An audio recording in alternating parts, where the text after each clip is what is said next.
correspondiente. No sé si a ustedes les recomendaba, o era otro grupo, de que si son comité, siempre verifiquen que les están mandando el proceso que corresponde. ¿Qué les quiere decir con esto? ¿Qué pasaría si ustedes son comité y les mandan un expediente de contratación para una obra grande de 5 millones, digamos, y es un concurso público? ¿La aceptan?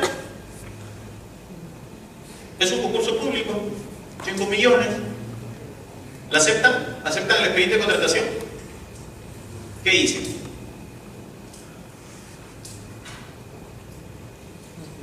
¿Aceptan? Ustedes son los presidentes del comité. Yo soy logística y les paso el expediente de contratación.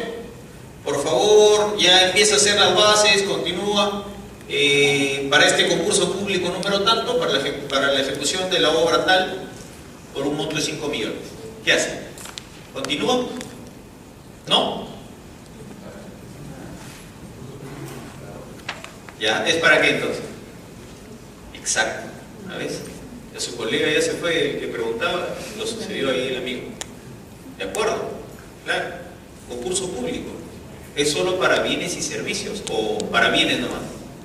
¿O para servicios? Exactamente. Solo para servicios. Es LP para obras o bienes. ¿De acuerdo? No puede haber un concurso público para obras. Eso lo hemos visto en la primera clase, ¿no? O en la anterior. En la segunda, ¿no? En la anterior, la semana pasada. No, pues. Esas cosas no se deben olvidar. Recomendación, eso no se olvide. Si no, en el examen van a sacar 0 también. A ver, entonces hay que tener cuidado cuando sean miembros de comité de que no les vayan a dar un tipo de proceso que no es, porque automáticamente, inclusive llega hasta la buena prueba, de repente el CAC ni lo vio, ese contrato es nulo. Tipos de garantías. Hay 3, ¿no? Básicamente, fiel cumplimiento, monto diferencial de la propuesta y por adelantos. La primera, que es de fiel cumplimiento, es requisito indispensable para la suscripción del contrato. ¿Cuándo se exceptúa de esta? ¿Quién sabe, verdad? ¿Quién me ayuda? ¿Cuándo exceptuamos de dar esta garantía de fiel cumplimiento? ¿Quién me ayuda?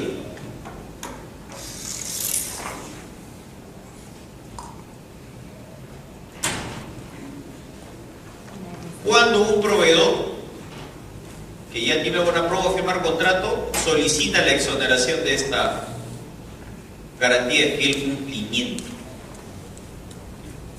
Cuando es una MIPE, cuando es una micro y pequeña empresa, y creo que hay el REMIPE le llaman, creo. Entonces te dan una certificación y esa la presentas y ahí te exceptúan de tú sacar tu carta de fianza por 10% de fiel cumplimiento, porque esa te la van a descontar de cada pago. ¿De acuerdo? Ya les dije, la garantía de fiel cumplimiento, 10% del monto del contrato para bienes y servicios, vigencia hasta la conformidad de la prestación del servicio. Para obras y consultorías de obras, vigencia hasta el consentimiento de la liquidación final. Entonces, para bienes y servicios, vigencia hasta la conformidad de prestación del servicio, ¿sí? Y obras y consultorías de obras hasta el consentimiento de la liquidación final. Quiere decir que esta garantía de 10% es la que más dura, ¿o no? ¿Y eso te incurre en costos? También. ¿De acuerdo? Entonces, hay que tener todas las, ¿cómo les puedo decir? Un análisis de costos muy certero cuando ustedes vayan a una propuesta, si son consultores, ¿no? Porque en realidad mantener estas cartas de fianza no es barato tampoco, ¿no? Depende del monto, pero igual es considerable, ¿ya? Y date cuenta, si es obras y consultoría, la tienes que tener hasta la liquidación final, ¿no? Eso demora su buen tiempo. Y las cartas fianzas usualmente te las piden renovables cada 3 meses, si no me equivoco. ¿Ya? Prestaciones accesorias en bienes, servicios u obras, ejecución de prestaciones accesorias como mantenimiento o reparación. Implica garantía adicional por este concepto. Entonces, si me va a vender un bien, me va a prestar un servicio, y en este caso me va a ejecutar una obra, pero adicionalmente de ejecutarme la obra también va a hacer un mantenimiento, o del mismo bien un mantenimiento, me tiene que presentar una garantía adicional que se llama de prestaciones accesorias. ¿Ah? Una garantía de prestaciones accesorias. Hay una garantía por el monto diferencial de la propuesta. A ver, este monto diferencial de la propuesta es sobre todo cuando va por debajo de los límites permitidos. ¿Recuerdan? La semana pasada vimos un tema de límites. En obras era límite superior 110, ¿se acuerdan? En bienes y servicios era 100%, ¿no? El límite inferior en obras, ¿cuál era? 90. Y en bienes y servicios, ninguno, ¿no es cierto? No había límite, ¿no? Porque el que te vende más barato, bacán, ¿no es cierto? Entonces, este monto calza para bienes y servicios. Para servicios, cuando la propuesta del adjudicatario sea inferior en más del 10% del valor referencial. Quiere decir que si este va en 80%, se le va a aplicar esta garantía. ¿De acuerdo? ¿Sí? ¿Hasta ahí me siguen? ¿Sí? 2. En bienes, cuando la propuesta del adjudicatario sea inferior en más del 20% del valor referencial. O sea, quiere decir que este se ha ido al 70, al 75, al 79%. ¿Ya? Se va en menos del... inferior en más del 20% del valor referencial. Lo que ya les comentaba, no resulta viable en ejecución de obras, consultorías de obras y consultoría en general. Solamente es para bienes y servicios, pero no de consultoría. O sea, no estudios de preinversión, en pocas palabras. Porque estudios de preinversión, amigos, está acá, en consultoría en general, no en consultoría de obras, ¿no? ¿De acuerdo? A ver, ¿hasta ahí me captan o muy rápido? Estudios de preinversión entra dentro de consultorías en general, que está como proveedor de servicios. Y por eso, este tipo de garantía para eso no aplica. ¿Ah? Y además no se presenten contratos derivados de adjudicación de menor cuantía para bienes y servicios. ¿Qué quiere decir?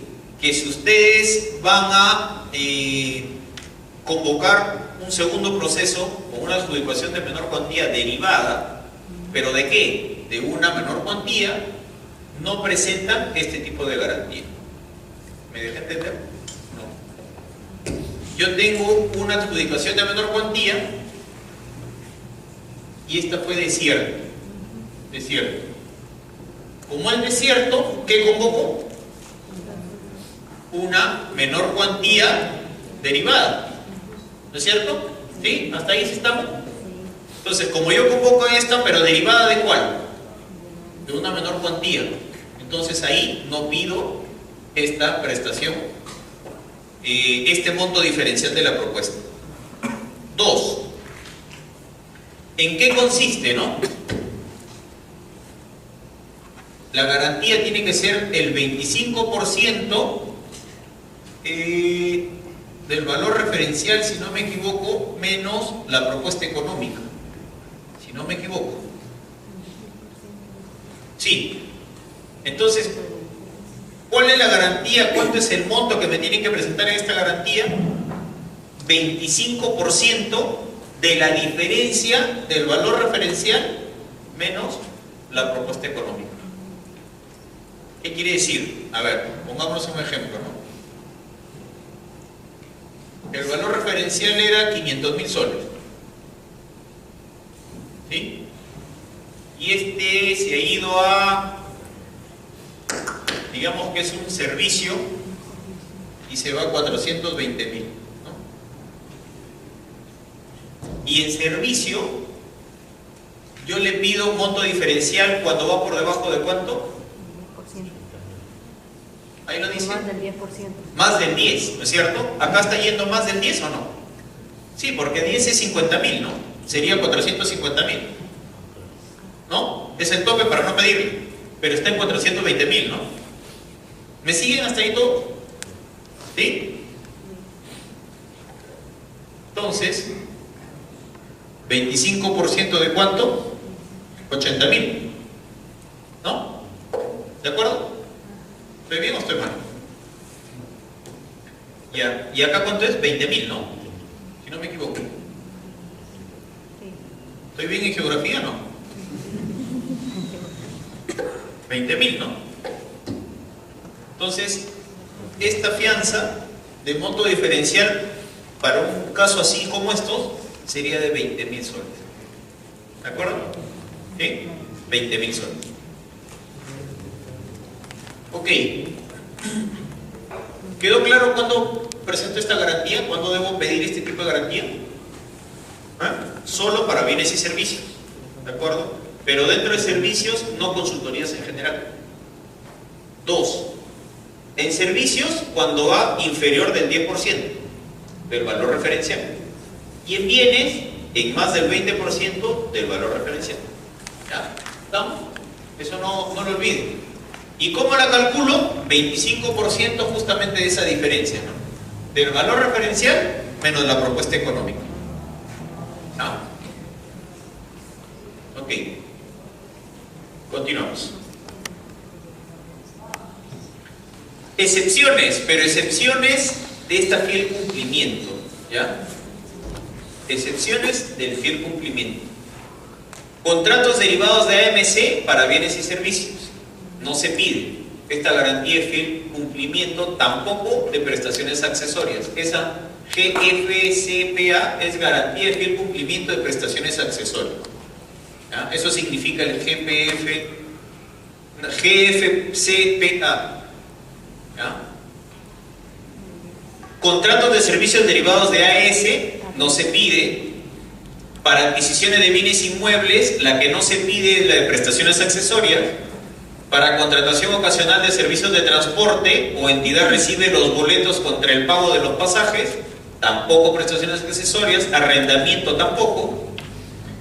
Y en la última, quiere decir que lo que quiere decir esto, ahí de verdad se me fue porque esto es lo mismo que lo de acá, pero lo que quise decir es que en contrataciones complementarias tampoco se pide. ¿Ya? A este se me fue. En contrataciones complementarias no se pide este tipo de garantías de fiel cumplimiento. ¿Ya? Ok. ¿Qué más? Ya entrando un poquito al tema ya de obras. ¿Recuerdan que había requisitos para suscripción de contrato? Al comienzo casi lo vimos, ¿se acuerdan? No estar inhabilitado, si era consorcio, tener el contrato de consorcio, el código de cuenta interbancario, ¿se acuerdan de esa parte? ¿Sí? Entonces, para obras, adicionalmente, y esos requisitos están en el artículo 141 del reglamento, adicionalmente se le pide constancia de capacidad libre de contratación. ¿Quién te la da esa? OCE. ¿De acuerdo? La clase pasada les comentaba, ¿no? En el caso de obras, sí es distinto, ¿no? Porque ahí te dan una capacidad de contratación, ¿sí? Y acá se refiere no a la máxima, sino a la libre. ¿Qué quiere decir? De que de repente yo tengo 1 millón de capacidad máxima para contratar en el Estado para obras. Pero de ese millón, yo tengo 3 obras que me suman 600.000 soles. ¿Cuánto me queda libre? Solo 400.000 soles. Entonces, yo solo puedo contratar por 400.000 nada más, porque eso me va a arrojar mi capacidad libre de contratación. Y ahí venía el caso que les puse. ¿Y qué pasa si es una obra de 1 millón y me interesa? ¿Qué hago? Me consorcio. Con 1 o con 2 hasta llegar al millón, porque cada uno va a presentar su capacidad libre, ¿o no? Sí, cada uno presenta su capacidad libre de contratación. ¿De acuerdo? Primer punto. Segundo, designar residente de obra cuando no haya formado parte de la propuesta técnica. Esto es bien raro, ¿eh? Pero de todas maneras lo puse, porque usualmente el residente ya es parte de la propuesta técnica. Cuando te presentas ya tienes que poner el nombre del residente inclusive. ¿De acuerdo? Con su profesión, su carácter. Y tú le pides toda una serie de requisitos ahí. Pero ya digamos que no ha sido parte, acá de todas maneras tienes que ponerlo. ¿Por qué? A ver, si un contratista firma contrato con ustedes y les dice, el residente va a ser tal persona que tiene unas características, tantos años de experiencia y todo esto, lo demás, es ingeniero, arquitecto de profesión, ¿les pueden cambiar ese residente? Sí, ¿no es cierto? Pero ¿les puede cambiar cuando él quiere o tiene que pedirle permiso a ustedes para cambiar? ¿Qué opinan? Pide permiso. Exactamente. Tiene que informarte. Y la entidad no le puede aceptar, digamos, si tenías un general, no va a venir un cadete, ¿no? Tiene que venir un general. ¿Hay alguien encima del general? Ya no hay. Ya no hay. ¿El ministro? ¿Ah? ¿Hay alguien encima del general? ¿No? Lo máximo. El presidente. Comandante general, ¿sí? Ahí es. Ya, digamos, un capitán, ¿no? Ya. Tenías un capitán como residente y te estaban dando un cadete, ¿no? Pues, ¿no? Que te mande un capitán o te mande un general, un comandante, ¿no? ¿De acuerdo? Quiere decir que igual o superior te pueden cambiar el residente, pero igual siempre informando. Este es un tema bien álgido, porque usualmente toman... a ver, he visto casos donde a la firma del contrato ya querían cambiar residente. ¿Y eso por qué es? Porque negocian, pues, ¿no? Préstame tu CV para ganar. Y mientras voy buscando, pues, ¿no? Y pasa. Y muchas veces han cambiado residente cuando no cumplen las mismas especificaciones, pero la entidad lo permite, y es responsabilidad de la entidad. Pero eso pasa bastante. Préstame tu CV. Yo sé que, oye, pero yo estoy en otra hora, préstamelo nomás. Sí que están libres, no hay problema. De ahí lo voy a cambiar mientras yo busco al que encuentro. Y en la propuesta ya viene con otro residente que está en una obra por el fin del mundo, pero igual yo lo presenté. ¿De acuerdo? Entregar calendario de avance de obra valorizado, sustentado en el PER-CPM, con su ruta crítica y todo lo demás. Entregar calendario de adquisición de materiales o insumos en concordancia con el cronograma de avance de obra valorizado, o sea, con este. ¿Y esto para qué será?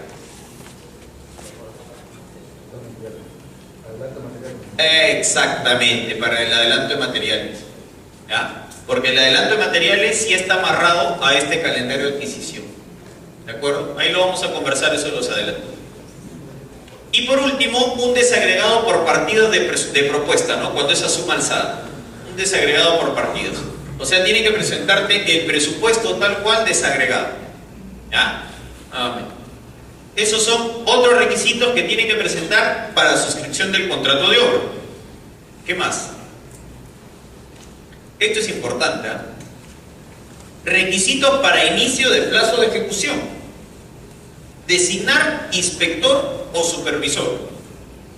Clave, lo primerito. Designar inspector o supervisor. ¿Inspector cuándo es?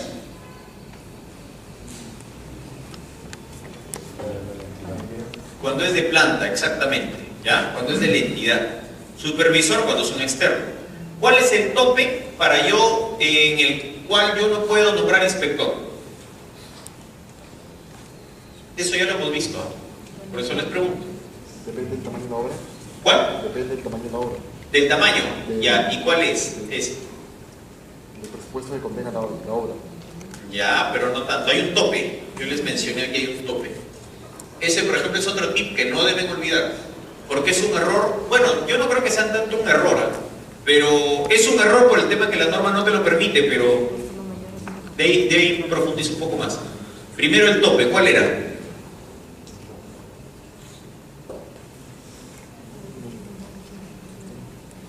...170 UITs. Por favor. Grábelo en rojito, sombreado, cuélguelo en su cuarto, en su cama, en su almohada. 170 UITs. Si la obra es mayor a 170 UITs, tiene que ser supervisión. Ya no debe ser inspección. Ahora, les comento mi criterio personal y que lo estoy discutiendo en Lima es: ¿qué pasa si un proceso de envergadura de una obra grande, que ha pasado acá en Trujillo también, es declarado desierto y ya tienes contratista y en realidad con los plazos estás ajustado? Es un tema de los bolivarianos, ¿ya? Y estás ajustado y quieres empezar la obra, pues hacer otro proceso va a demorar. y quieres nombrar un equipo inspector, ni siquiera uno, un equipo inspector, o se te dice que no, porque es mayor a las 170 UITs. Pero yo lo que le digo a los chicos allá es, oye, un ratito, pero así como esa tenemos obras a nivel nacional un montón. ¿Por qué no permitir que mientras que vuelven a hacer el proceso y ganan, no, que nombren un equipo inspector? Equipo inspector con las mismas características, ¿no? Con los mismos profesionales, con los mismos años de experiencia, si no, no, pues, ¿no? Y que ese equipo inspector, en ese periodo de, ¿qué? 30 días, a lo mucho 45 días, porque es una menor cuantía derivada, haga la inspección y una vez que tengas tu equipo supervisor, le traslada todo con acta al equipo supervisor. Por el momento eso está prohibido, pero todos lo hacen. En todo el Perú, todos lo hacen. Porque claro, pues esperar te implica que el contratista no te va a esperar tampoco, ¿no? Ya ganó. No sé si todos me están entendiendo o solo me están diciendo... ¿Sí? Pero lo que pasa es que en tema de obras, que es lo que ya estamos viendo, siempre hay un tema, ¿no? Esta es la obra y esta es la supervisión. ¿De acuerdo? Entonces, cuando tú tienes una obra, tienes que contratar al supervisor también. Pero digamos, estos procesos usualmente duran más, usualmente, en días. Entonces, acá yo puedo empezar el 15 del 9 y quizá acá me va a llegar, digamos, en LP 22 días hábiles, son como 45 días, 30 del 10 aprox, quizá ya en noviembre. Entonces, de repente para la supervisión yo no empiezo el 15, empiezo el 24, ¿no? O es más. Quizá yo no empiezo el 24, sino el 29, casi a fin de mes. Y me va a llegar por ahí, ¿no? Quizá no el 30, quizá por ahí me llegue el 2 de noviembre. Pero más o menos trato de que estos dos lleguen a la par. Eso es lo que usualmente se busca en las obras, para tener a estos dos. ¿Y por qué? Por esto. Para dar inicio al plazo de ejecución de obra, yo tengo que tener a este. A este ya lo tengo. Pero ¿y si este no llega? No puedo empezar. ¿Estamos de acuerdo? ¿Quedó claro ahora? ¿Sí? Entonces, 2. Que haya hecho entrega del expediente técnico. ¿Y cuándo hago entrega del expediente técnico? ¿Cuándo debería yo entregar el expediente técnico? ¿De manera oficial al contratista? Primer contrato. ¿A la? Primer contrato. Exactamente, a la firma del contrato. Así es. Ahí yo tengo que entregar. ¿Y cuál es la gestión ahí? Porque acá estamos viendo gestión de contrataciones. Quien le hace firmar el contrato a este señor es logística, es el OEC. Pero ¿quién le tiene que dar el expediente al OEC? El usuario. Completito, tal cual, foliadito, todo. Es más, preparar un documentito para que vaya anexo a esa firma de contrato. Yo le hago firmar un documento paralelo de entrega de expediente técnico. Eso también, por favor, apúntenlo. Es clave, es clave. Te evita N problemas. Porque él tiene 7 días de ahí para revisarte. Pero tú le estás dejando con un acta que el mismo día le entrega el contrato, él me firmó, acá está. En original, con tantos folios, con CDs y todo, acá está. ¿De acuerdo? Bien. Entrega de expediente técnico. Entrega de terreno. También tengo que haber cumplido con entregar el terreno para que se dé inicio de la ejecución contractual, del plazo de ejecución de obra. Y 4, de ser el caso, la entrega del adelanto directo. De ser el caso, ¿no? La entrega del adelanto directo. Cumpliendo estas 4, yo puedo decir que ya es el primer día de inicio de ejecución de obra. ¿Y ese primer día qué apertura entonces? El cuaderno de obra. ¿De acuerdo? ¿Sí? 4 cosas importantes y tips que no deben olvidar en el tema de obras. Pregunta. ¿Recuerdan lo que era concurso-oferta? ¿Sí? ¿De acuerdo? ¿Qué era concurso-oferta? Cuando Con confianza, ¿no? te ofrecían, pues, ya te ofrecían a poner el terreno Ya. en caso elaborar el expediente. Ya. En algunos casos.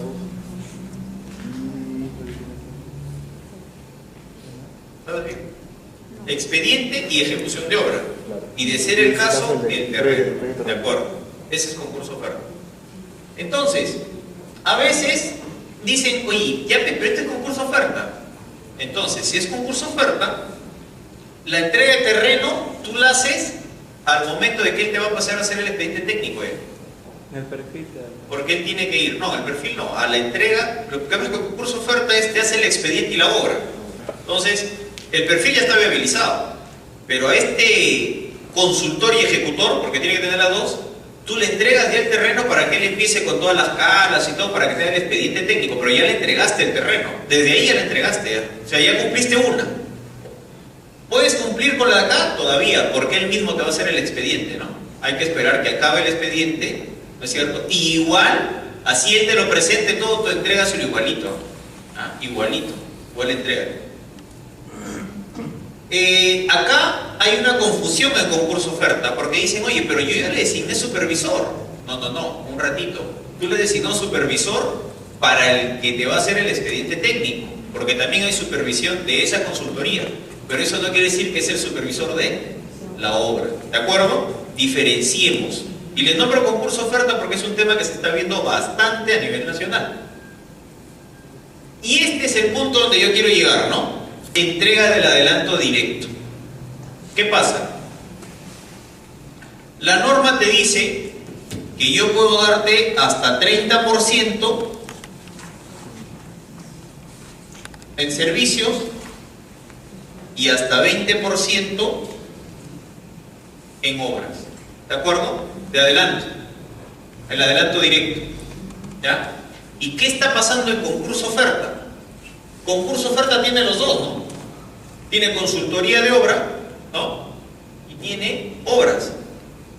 Entonces, lo que está haciendo, lo que está pasando en concurso oferta es que yo firmo el contrato de concurso oferta, él me va a empezar a hacer el expediente técnico y yo ya le doy el 20% del monto total del contrato. Y eso es un error. Ese es un error. Porque, ¿por qué le estoy dando todo el monto hasta de adelanto de la obra siendo yo me va a hacer el expediente técnico? No sé si me dejo entender. Sí. ¿Ya? Eso está pasando bastante también y eso no está bien. Hay que dividir bien. Si primero es el expediente, le doy sobre el monto del expediente el adelanto para que él pueda hacer esto. Y una vez que acabe y recién va a empezar la obra, que me pida el 20% de lo que resta de la obra. ¿De acuerdo? ¿Sí? Uy, se cansó. Ya.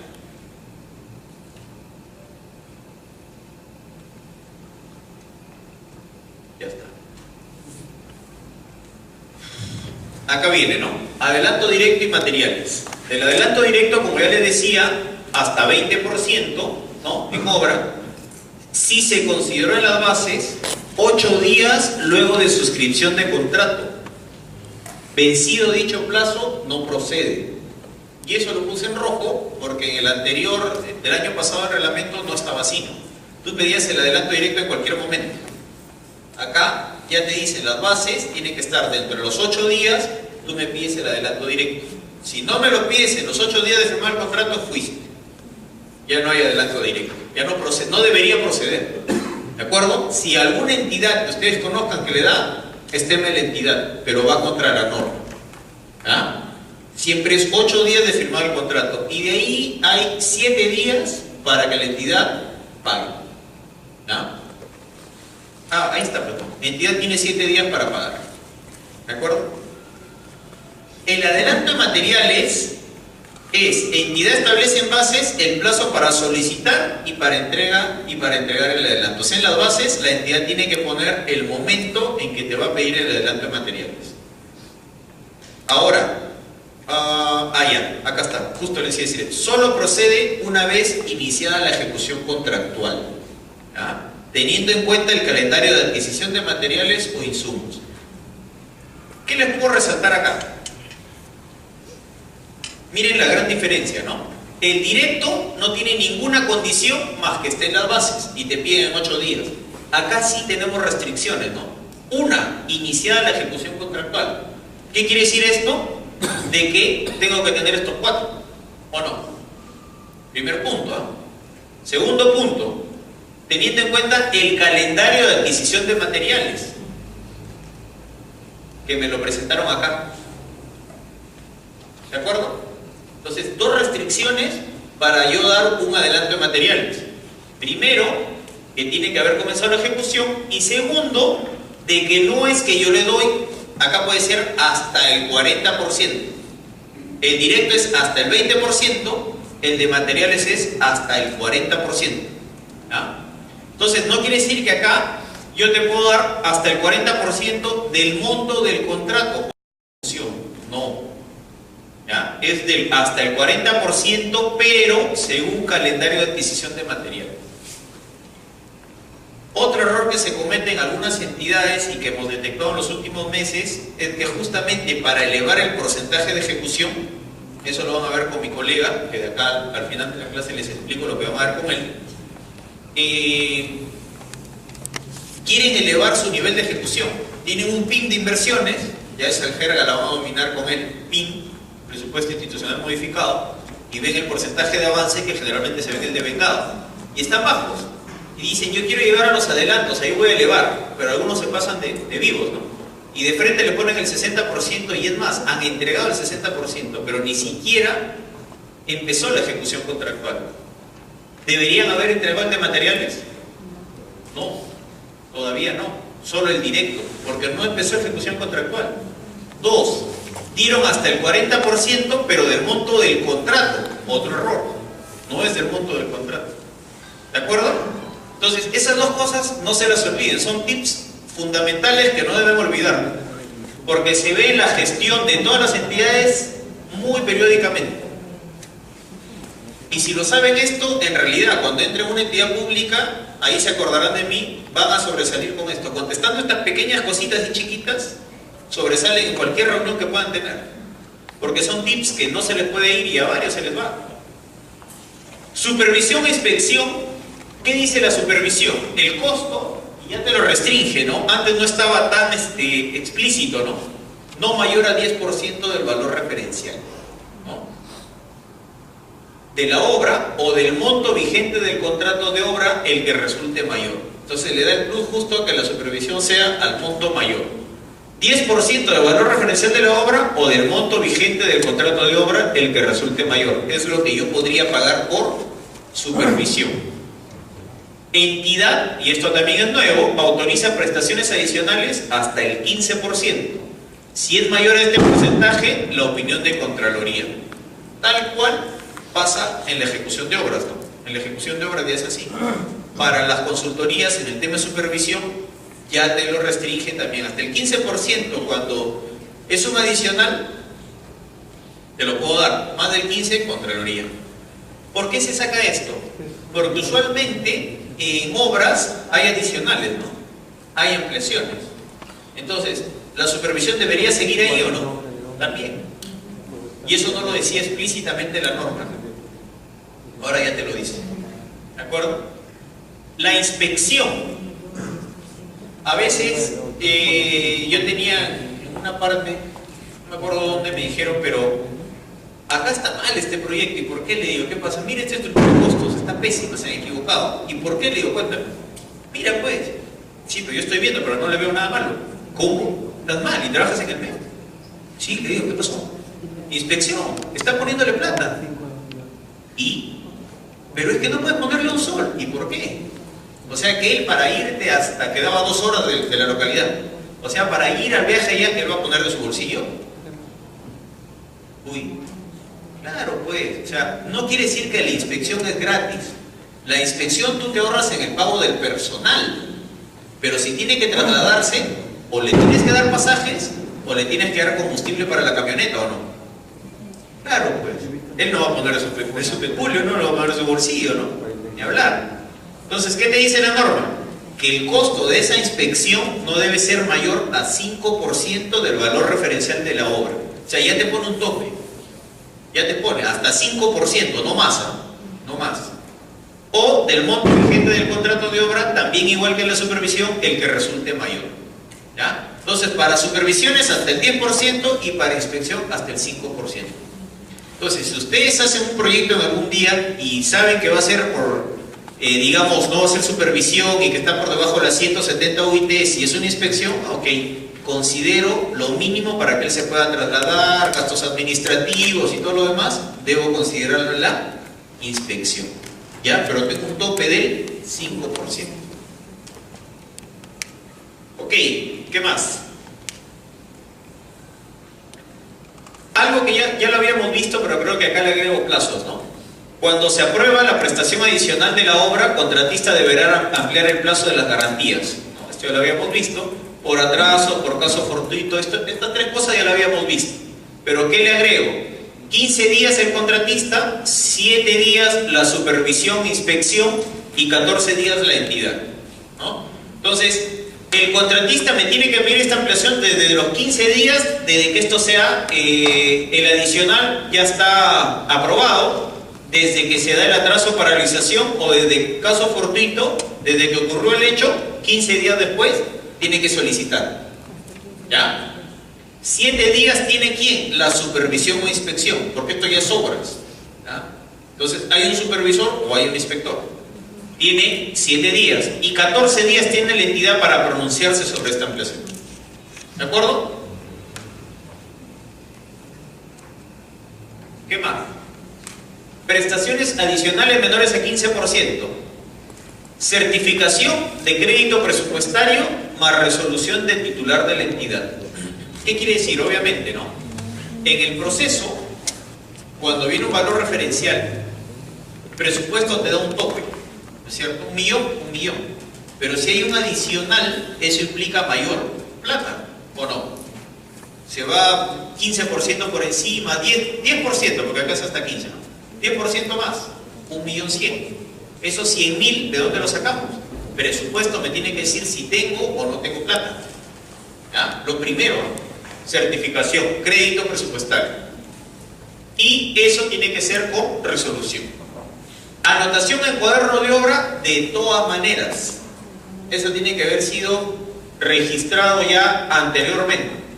Supervisor o inspector comunica a entidad necesidad de elaborar expediente técnico de prestación adicional. Esto también es nuevo. ¿Ya? ¿Qué dice?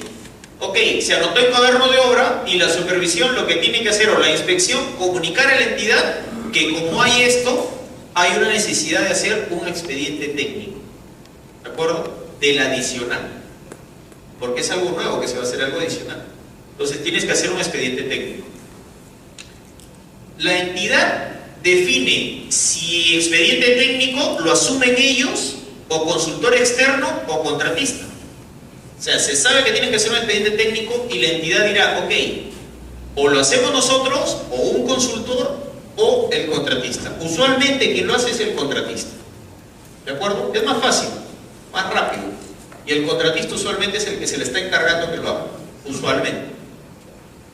Concluida la elaboración de este expediente, 14 días tiene el supervisor e inspector para pronunciarse y 14 días tiene la entidad. ¿Para qué? Para aprobar este expediente técnico de adicional de obra. ¿De acuerdo? ¿Sí? En transporte son los famosos PAO, ¿no? Presupuestos adicionales de obra. ¿Ya? Los PAO. Por ahí van a escuchar alguna vez PAO. PAO. Adicionales o reducciones en ejecución de PIB deben ser comunicados por la entidad a la autoridad competente del SNIP. Nuevamente, ¿quién es la autoridad competente del SNIP? La SOPI. ¿De acuerdo? Siempre. Y acá es un tema que nos pasaríamos 3 horas más hablando porque estamos discutiéndolo, ¿no? En obras usualmente no se está informando sobre estas modificaciones adicionales. Las ejecutoras corren, pero el SNIP no informa. Estamos viendo la manera de cómo solucionar eso. Entonces, este es el procedimiento para prestaciones adicionales menores a 15%. Hay otro para prestaciones adicionales mayores a 15%. ¿Ah? ¿Y cuál es? Entidad Con resolución aprueba presupuesto adicional. Hasta ahí estamos igual. Certificación presupuestal más resolución del titular de la entidad. Iguales, hasta ahí no hay problema. Acá también. Pero ¿cuál es la diferencia? Que la Contraloría General autoriza mediante resolución la ejecución y pago. O sea, quiere decir de que yo hago todo el procedimiento, digo que tengo plata, pero como estoy por encima del 15%, la Contraloría es quien me tiene que aprobar previo a que ejecute y pague ese adicional. ¿De acuerdo? Entonces ya no tengo esa libertad. La entidad tiene la libertad cuando es menor a 15%. ¿De acuerdo? ¿Pregunta? Una consulta. Dime. Mayormente hablamos adicionales, mayormente usted expresa tipo casos fortuitos, ¿no? No necesariamente, ¿ah? Pero en cada caso, por ejemplo, yo le digo, ¿no? Si va a veces te escapa el expediente, ¿no? El expediente, por ejemplo, no está metrado de acuerdo a, bueno, a la realidad que atrapa el contratista que va a ejecutar, ¿no?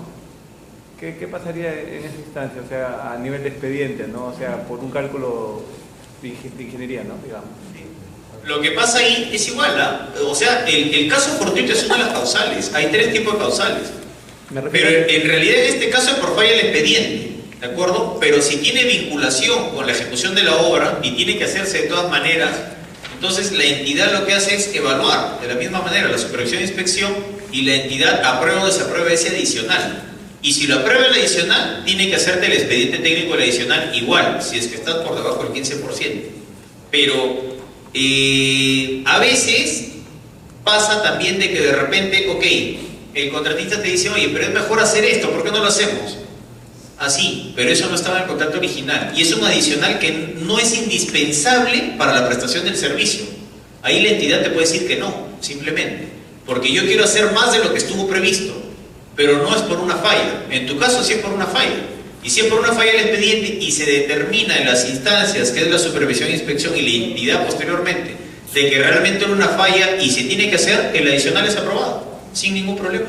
Ya no se volvería en todo caso a rehacer el expediente general en total. No, ¿para qué? No, ya lo hicieron. No, ahí es un adicional de obra. No, ahí es un adicional de obra. ¿Ya? Sí, claro. Ok. ¿Qué más? Ya, Contraloría entonces autoriza mediante resolución la ejecución y pago. Adicionales con carácter de emergencia, la autorización de la Contraloría General será previa al pago. ¿Qué quiere decir esto? De que cuando estamos en un ámbito de emergencia se puede ejecutar sin ningún problema los adicionales, así estés por encima del 15%. ¿Ya? Porque es emergencia, pues. ¿Ya? Lluvias, derrumbes, terremotos, sismos, tsunamis que ojalá no pase, ¿no? Entonces, pero lo que sí tiene previamente que autorizarte Contraloría es el pago, no la ejecución, el pago. Porque es emergencia. ¿De acuerdo? Solo en emergencia. Contraloría General en 15 días hábiles emite pronunciamiento. ¿De qué? De esto de acá, ¿no? En 15 días hábiles emite pronunciamiento sobre lo que tú le presentas el expediente del adicional. Tiene 15 días. Y si no se pronuncia en 15 días, ¿qué pasa? La acepta. Se da por aceptado, así es. ¿Cómo le llaman eso? El silencio administrativo. administrativo. ¿Sí? Hay positivo y hay positivo, ¿no es cierto? Así es, silencio positivo, no me acordaba de eso. Sí. Pero sí, o sea, se da por aceptado. ¿Ah? Ok, ya para entrar un poco a la recta final, tenemos algo de tiempo, pero a grandes rasgos esto es en el tema de ejecución contractual. Acá he resumido varias cosas, porque esto adicionales es amplio, hay temas de discusión aún ahí, pero como les decía, si la ejecución no tiene una buena supervisión, ¿de acuerdo? Este supervisor del supervisor, en realidad van a tener más de un problema en la ejecución contractual. Pero van a tener más de un problema si no hacen unos buenos actos preparatorios, bases, términos de referencia. Y yo incido mucho ahí porque esa es la clave. Ese es el problema del país ahorita. No hacemos buenos términos de referencia. Y por ende no contratamos bien. Y tengo 1000 problemas porque, oye, desde que nace esto, ¿Y el término de referencia para una ejecución de la obra cuál es? ¿Quién me dice? ¿Cuál es el término de referencia para una ejecución de obra? Exacto, el expediente técnico. Ese es mi término de referencia para ejecutar una obra. Y si ese expediente técnico no está bien hecho, en la obra voy a tener más de un problema, pues, ¿no? ¿Ya? Entonces, si yo tengo problemas, ¿cómo soluciono estas controversias? Si yo las tengo, ¿no? Yo tengo controversias, ¿cómo las soluciono? ¿Conciliación o arbitraje? Y no es que uno u otro, ¿ah? Es uno y otro. ¿De acuerdo? Siempre el primer paso es conciliar. Siempre. Tú tienes que intentar la conciliación. Yo he estado como en 4. Ninguna concilia. De verdad, ninguna concilia. Cada uno tiene que mantener... No es fácil, ¿ah? De verdad, a veces como funcionario no es fácil. Porque tú puedes decir, bueno, ok, a mí me parece bien, pero tú vas con un asesor legal y con otro gerente de la entidad, ¿no? Entonces, siempre la entidad pues no sé casi nada a veces, ¿no? Y estás con esa presión atrás. Por más que tú recomiendas, oye, pero podemos ceder algo, ¿ah? Mira, acá nos sale mejor, evaluando, ¿no? No, caballero, ¿no? Ok. Entonces, la conciliación casi nunca se da. Rara vez se ha dado. Pero cuando ya vas tú a centros de conciliación, yo he visto pocos casos que ahí ya, ok, y quedamos bien y firman tu acta de conciliación. Pocos. La mayoría va al segundo paso, ¿no? Al arbitraje. Que como lo repito, es el segundo. Primero es la conciliación, muere esa instancia, arbitraje. ¿De acuerdo?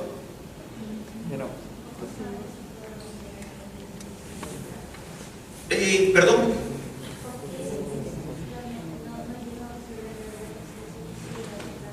Porque no se ponen de acuerdo. Lo que pasa es que en la conciliación la entidad mantiene su posición del por qué la controversia y el contratista también, o el consultor. Entonces, ahí la conciliación es tú cedes, yo cedo, ¿no? Y alguno tiene que ceder, porque si uno no cede, nunca concilia. Y mayormente es lo que pasa, no cede ninguna de las ambas partes, ¿no? Porque, ¿qué pasa si tú como Estado le cedes algo donde yo te pagué, pero en realidad no te debería haber pagado? Es recurso. Y el funcionario piensa y tiene, pucha, si yo cedo acá me van a jalar luego, ¿no? ¿Por qué cediste acá? 10 años me van a jalar las patitas ahí y me van a meter a la cárcel.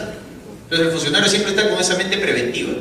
Y el contratista igual, yo no quiero perder ni un sol, tú me pagaste, yo me merezco todo el pago. Esa es la controversia más difícil que hay. Más difícil. Dime. Ella levanta la mano por ti. Ya, excelente. Pero una consulta en el tema, saliendo un poco del tema. Entonces no, pues. El tema de que habló usted un poco del tema de las residencias, ¿no? De las residencias. Ah, ya. Ejemplo, ¿Las o los? Digo, ¿Las o los? Ya. Una persona te puede ejecutar 2 o 3 residencias. Pucha, qué bien que me has hecho la pregunta. No lo hagas, ¿ah? No lo hagas. No, porque he visto casos, en todo caso, digo, ¿habría una sanción de parte de quién? ¿Habría una sanción de parte de quién? En realidad, la entidad debería sancionarlo e informar a ese residente. A ver, dos cosas, ¿no? Lo que pasa es que a veces, mayormente cuando se da eso, son residentes que son de planta. ¿Ah?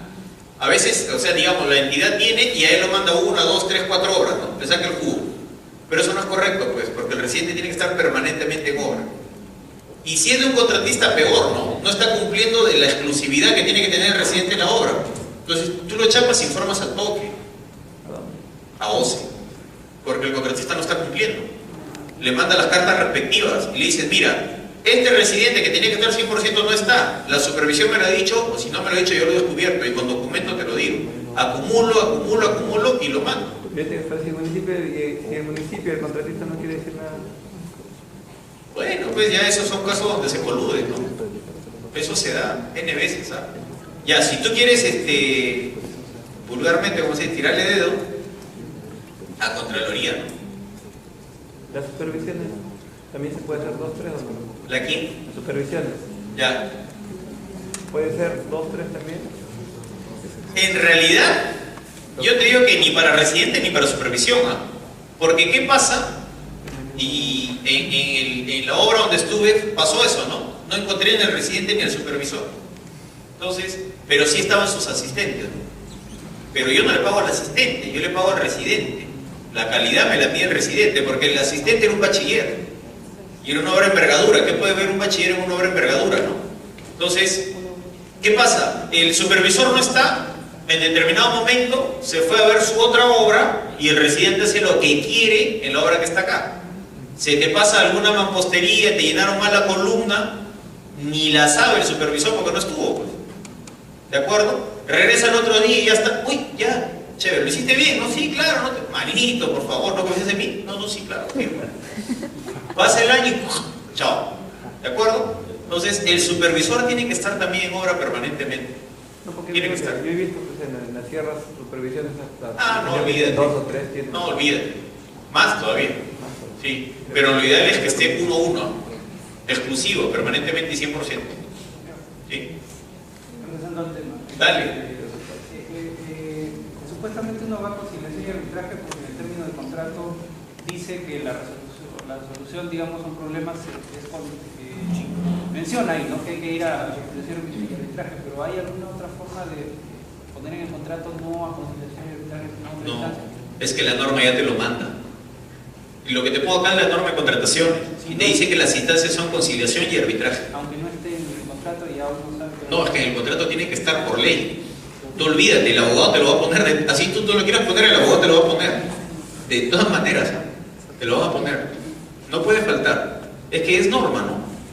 Es norma. Tú tienes que ponerlo, de todas maneras.